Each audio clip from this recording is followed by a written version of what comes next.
ఈ రికార్డులన్నీ కూడా కంప్యూటర్లోనే ఉండాలి, మాన్యువల్ రికార్డులు ఏది ఉండకూడదు. ఒకటే రికార్డు ఉండాలి. ఆ రికార్డుల్లో ఉన్న వివరాలే భూమి హక్కుల నిరూపణకి అంతిమ సాక్ష్యంగా ఉండాలి అని కేంద్రం సూచిస్తుంది. ఆ మేరకు ఇప్పుడున్న 6 చట్టాల స్థానంలో భూమి హక్కులకి పూర్తి భద్రత ఇచ్చే టైటిల్ గ్యారంటీ చట్టం చేసే ప్రయత్నం జరుగుతుంది.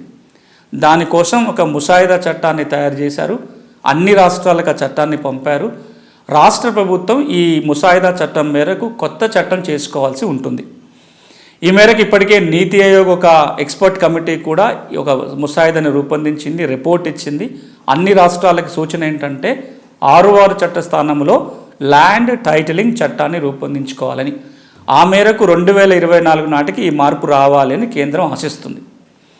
ఇక మరొక మార్పు కేంద్రం ఆశిస్తున్నది ఏంటంటే భూ వివాదాల పరిష్కారానికి భూమి ట్రిబ్యునల్ని ఏర్పాటు చేయాలి అని. అది జిల్లా స్థాయి కావచ్చు, లేదా ఇంకా కింది స్థాయికి వెళ్ళైనా సరే వివాద పరిష్కారాలకి ఒక ప్రత్యేకమైన వ్యవస్థ ఏర్పాటు ఉండాలి అని కేంద్రం చెప్తుంది. ఆ మేరకు కొన్నేళ్ల క్రితమే అన్ని రాష్ట్రాలకి అడ్వైజరీ కూడా పంపడం జరిగింది, ల్యాండ్ ట్రిబ్యునల్ని ఏర్పాటు చేయండి అని. దాంతోపాటుగా భూమిని ఏ విధంగా వినియోగించుకోవాలి, అందుకు ఒక విధానం ఉండాలి, ఎలాంటి విధానం ఉంటే బాగుంటుంది, ఆ విధానాన్ని ఎట్లా రూపొందించుకోవాలి, ఒక 4 రాష్ట్రాలలో కేంద్ర ప్రభుత్వం పైలట్ కార్యక్రమం నిర్వహిస్తుంది. ఆ పైలట్ ఆధారంగా ప్రతి రాష్ట్రం కూడా భూమి వినియోగ విధానాన్ని రూపొందించుకోవాలి.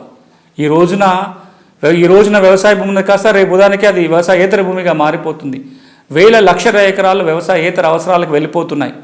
భూమి అందరికీ కావాలి, అన్ని అవసరాలకు కావాలి. పండించే పంట కోసం భూమే కావాలి, ఉండడానికి ఇంటి కోసం భూమే కావాలి, ఇండస్ట్రియల్ డెవలప్మెంట్ ఫ్యాక్టరీలు కట్టడానికో, లేకపోతే రోడ్లు వేయటానికో, కాలువలు తవ్వడానికో అన్నిటికీ భూమే కావాలి. కానీ ఏ భూమిని ఎంత దేనికోసం వినియోగిస్తామనే ఒక విధానం లేకపోతే కనుక ఆహార భద్రతకు ముప్పు వచ్చే అవకాశం ఉంటుంది. కాబట్టి భూమి వినియోగ విధానాన్ని రూపొందించే ప్రయత్నంలో కేంద్రం ఉంది, రాష్ట్రాల పని చేయాలని చెప్తుంది. చివరిగా భూ వినియోగ విధానం మాత్రమే కాదు, ఒక భూమి విధానం కూడా ఉండాలి అనేది పెద్ద ఎత్తున చర్చ. ఒకప్పుడు కేంద్రమే ఒక ముసాయిదాని తయారు చేసింది, భూమి ముసాయిదాని. హక్కులు ఏ విధంగా ఉండాలి, చట్టాలు ఏ విధంగా ఉండాలి, ఏమేమి మార్పులు కావాలి అని. దాంతోపాటుగా చాలా రాష్ట్రాలు ఆ రాష్ట్రాలలో ఉన్న అన్ని చట్టాలను కలిపి ఒకే చట్టంగా చేసుకునే ప్రయత్నాలు ఇప్పుడు పెద్ద ఎత్తున జరుగుతున్నాయి. పక్కనే ఉన్న ఒరిస్సా రాష్ట్రం కూడా ఈ మధ్యలోనే ఒక కమిటీ వేసుకుంది ఒకే చట్టంగా చేసుకోవడానికి.